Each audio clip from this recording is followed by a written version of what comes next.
Milton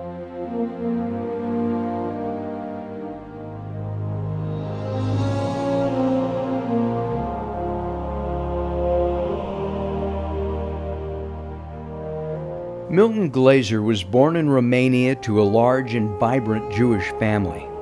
During World War II, he would barely survive the Holocaust by escaping to the east. He ultimately was conscripted into the military forces of the USSR. At war's end, and with the family decimated, Milton made his way to the Golden Medina, the United States.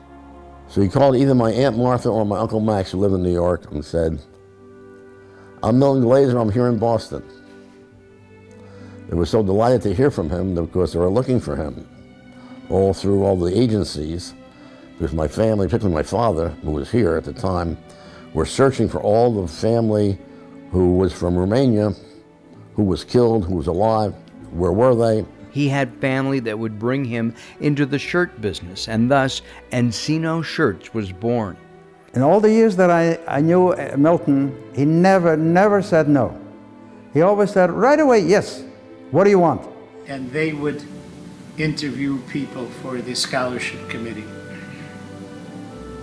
Every 20 minutes, Milt would come into the office with tears in his eyes, and he would say, "Rebbe, what can I do?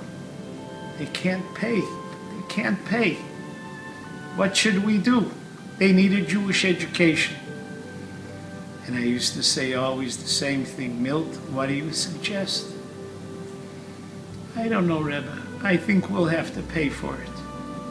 And that was Milt. He gave to many causes. He was very philanthropic, but he had a passion for Jewish continuity, Jewish education. Both Milton and Judy were committed to the Jewish education of the children, Lisa and Jay. We looked around and we decided on Emek because that would be a good choice for us. They'd get their Jewish education and their English education at the same time.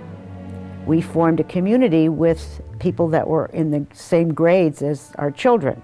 Milton's financial fortunes meant that he could do more in the community and was influential in helping Emek prosper. We celebrated walking up and down the street in the valley, holding the Torah, everybody walking behind us. So it was a big, glorious moment for him. Milton was tough in business, but loving and generous with his family and friends. He was especially close with his grandchildren, even buying a home to be near them. He had told me, one of his dreams was that he would bring his grandchildren to see the school. Unfortunately, that dream was never actualized, but the truth of the matter is that I think one of the exciting things to me is that his granddaughters are going to be at our dinner this evening. Hi, I'm Hannah Glaser. I'm Maddie. I'm Emma. Papa had very special names for us. Mine was Emma Special. Mine was Shanika. And mine was Shana Baby. We spent lots of time with him here in Palos Verdes, where we live now, that he eventually moved down here to live with us. He always wanted to spend time with us and take us on vacations. Another thing that was very important was education. He loved them, and his grandchildren, he would probably do anything for them. He loved his family, all of them.